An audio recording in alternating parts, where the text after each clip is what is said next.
So write down 1.1 NCERT question. The question is, if the density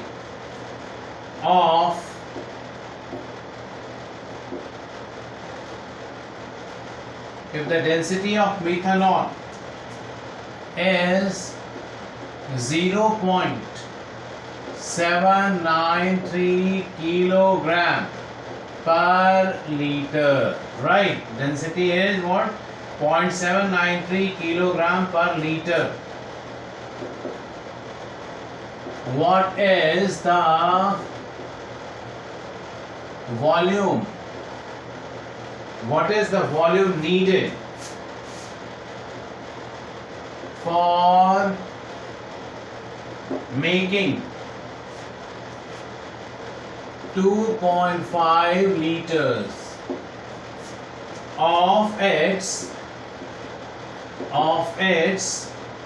0.25 molar solution? तो देखो बच्चों, इस question में क्या है, इस क्वेश्चन को हम लोग ठीक से समझें और समझने की कोशिश भी करें। तो देखो इसमें क्या है, साफ साफ क्या क्या कहता है। देखो सॉल्यूशन हम लिख रहे हैं यहाँ पे, कहता है density of methanol is this.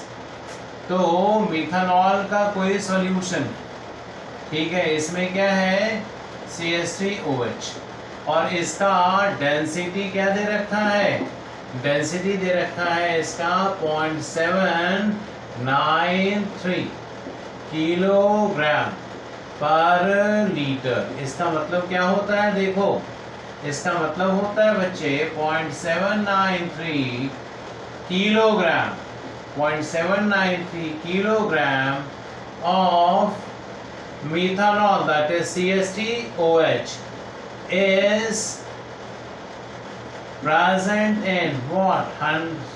Present in 1 liter of solution.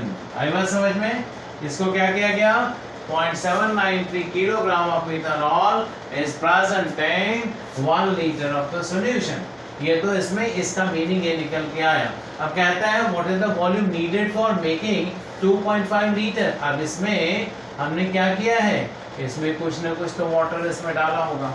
तो कहता है कि what is the volume needed for making, है ना, 2.5 लीटर। अब जो हमने नया सॉल्यूशन तैयार किया है, इसी का, किसका, मीथानॉल का, हमने जो नया सॉल्यूशन तैयार किया है, इसका वॉल्यूम कितना है, the volume of the solution is 2.5 litre. और इसका जो मोलैरिटी है, क्या है, मोलैरिटी, तो मोलैरिटी का वैल्यू क्या दे रखा है, 0.25 मोलर सॉल्यूशन। तो देखो यदि हमने इसका वॉल्यूम पता करना है, ठीक है ना, ये तो एक कंडीशनल है, डेंसिटी के हिसाब से दे रखा है। यदि हमें इसका क्या पता करना है, वॉल्यूम पता करना है, तो इस सॉल्यूशन का हमें क्या क्या पता होना चाहिए, इस सॉल्यूशन का हमें वॉल्यूम भी पता होना चाहिए, मोलैरिटी भी पता होना चाहिए। यदि ये पता है तो देखो M1V1 is equal to M2V2 एक फॉर्मूला होता है, जहां पे ये क्या होगा, M1V1, और ये क्या होगा बच्चे बताओ, ये हो जाएगा हमारा V2, right, is equal to 2.5 litres. इसी तरीके से ये क्या हो जाएगा, M2 is equal to 0.25 molar solution. तो तुम देखो सबको, यहाँ पे M2 का वैल्यू दे रखा है और V2 का वैल्यू दे रखा है। Volume of solution, volume needed कहता है, तो ये तो आपको फाइंड आउट करना ही करना है। लेकिन ये तभी होगा जब आपको M1 मतलब इस सॉल्यूशन का यदि आप मोलरिटी निकाल लेते हो तो आप इसका सब कुछ पता कर सकते हो। क्यों? क्योंकि मोलरिटी मिल गया, ये दोनों दिया हुआ है। तो देखो V1 is equal to M2V2 upon M1। आई बात समझ में? अब ये M1 कहाँ से निकलेगा? इस M1 को निकालने के लिए हमें इसे यूज करना पड़ेगा। कैसे? देखो तो देखो, ये मोलरिटी होता, ये क्या होता? Weight of solute. ये क्या होता? Molar mass of the solute. ये क्या हो गया? 1000। तो ये हम ले रहे 1, क्यों? क्योंकि हमें वॉल्यूम इन लीटर में लेना है। आई बात समझ में? वॉल्यूम किस में लेना बच्चे? लीटर में। तो देखते हैं वेट ऑफ सॉल्यूट हमारा किस में दे रखा है? केजी में दे रखा है। तो ये क्या है? 0.793 केजी। तो मीथानॉल का जो मोलर मास होगा वो कितना होगा? तो देखो 12 प्लस 3 और 1 4 कितने हो गए? 4 प्लस ऑक्सीजन का कितना होता है बच्चे बताओ? 16। इस तरीके से कितना मिल जाएगा? देखो तो 12 ये 16 दूनी 32, ये टोटल कितना हो गया?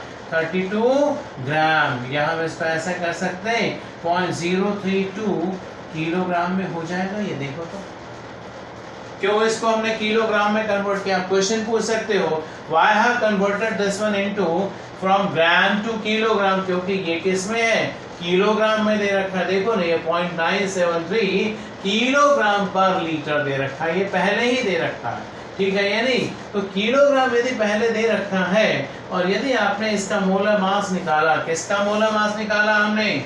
Ma का मोलर मास हमने किस में निकाला? पहले ग्राम में निकाला, ठीक है या नहीं? इसका हमने जब ग्राम में निकाला तो क्या मिला? 32 ग्राम। और हमने जब इसको 1000 से डिवाइड किया तो ये किस में चेंज हो गया? 0.032 किलोग्राम में। तो हमने इसको किस में कन्वर्ट कर दिया बच्चे बताओ?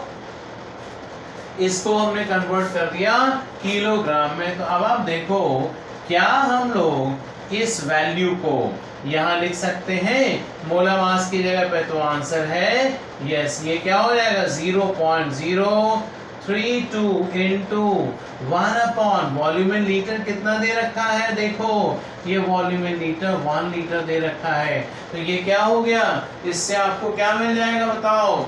मोलरिटी मिल जाएगा। और यदि आपको इससे मोलरिटी मिल गया है ना, तो इसका वैल्यू क्या होता है? The value is 24.78। क्या है इसका वैल्यू? 24.78 मोल पर लीटर। अब आप देखो इस केस में M2 का वैल्यू क्या है बच्चे बताओ? 0.25। वॉल्यूम कितना है इसका? 2.5 डिवाइडेड बाय कितना होगा बताओ? 24.78। तो इस तरीके से आपको क्या मिल जाएगा? वॉल्यूम जो x आएगा दैट इज इन लीटर। तो आपको V1 यहाँ से कैलकुलेट करोगे तो आपको मिल जाएगा। और जो कैलकुलेशन के बाद इसका वैल्यू आता है दैट इज 0.025। इसका जो वैल्यू आता है अप्रॉक्स में 0.025 लीटर। ये अप्रॉक्स में मैंने लिख दिया है। तो इस तरीके से आप ये देखो इस क्वेश्चन को सॉल्व कर सकते हो। तो फिर इस क्वेश्चन को मैं एक बार फिर से समझा देता हूँ। डेंसिटी ऑफ मिथेनॉल दे रखा है, किस टर्म में दे रखा है? किलोग्राम पर लीटर में। इससे दो चीजें हमें पता चल गया, वॉल्यूम ऑफ सॉल्यूशन पता चल जाता है और उस सॉल्यूशन में जो सॉल्यूट है वो कितना है। तो ये क्या दे रखा है? 0.793 किलोग्राम इसमें दे रखा है, ठीक है ना? यदि आपको वॉल्यूम मिल गया है, मास मिल गया है, सॉल्यूट डिफाइंड है, तो आप इससे मोलर मास आप इसका निकाल सकते हो। इसका मतलब क्या हो गया? ये जो सॉल्यूशन था आपको इसका मोलरिटी पता चल गया यहाँ से। अब आप देखो यदि इसका मोलरिटी हमें पहले से पता है और V1 निकालना है, तो as you know that I have already discuss on this. हमने इस एक वीडियो में इस तरह के क्वेश्चन पे बातें करी हैं और वहाँ पे हमने बात करी थी एडिशन ऑफ वाटर और डाइल्यूशन ऑफ सॉल्यूशन। तो हमने क्या किया? इसमें वाटर मॉलिक्यूल डाला। जैसे वाटर मॉलिक्यूल डाला तो हमारा वॉल्यूम क्या हो गया बच्चे? देखो बढ़ गया। वॉल्यूम बढ़ करके कहाँ तक पहुँच गया? 2.5 लीटर। तो आपसे पूछा जाएगा इनिशियल वॉल्यूम लीटर में कितना है? तो इनिशियल वॉल्यूम बच्चे लोग लीटर में हमारा 0.025 लीटर्स होता है। आई बात समझ में? और अब इसके बाद ये क्वेश्चन आपको समझ में आ गया, ये भी एनसीईआरटी का क्वेश्चन है बच्चे। तो इसके बाद जो मैं क्वेश्चन सॉल्व करने जा रहा हूँ ये है क्वेश्चन नंबर 1.36 पे हम अब बात करेंगे। तो चलो आपने लिख लिया होगा इस क्वेश्चन को, अब हम इसको रफ कर दे रहे हैं।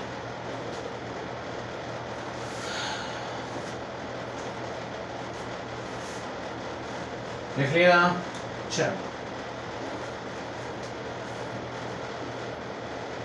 तो चलो हम लोग नेक्स्ट क्वेश्चन क्या है 1.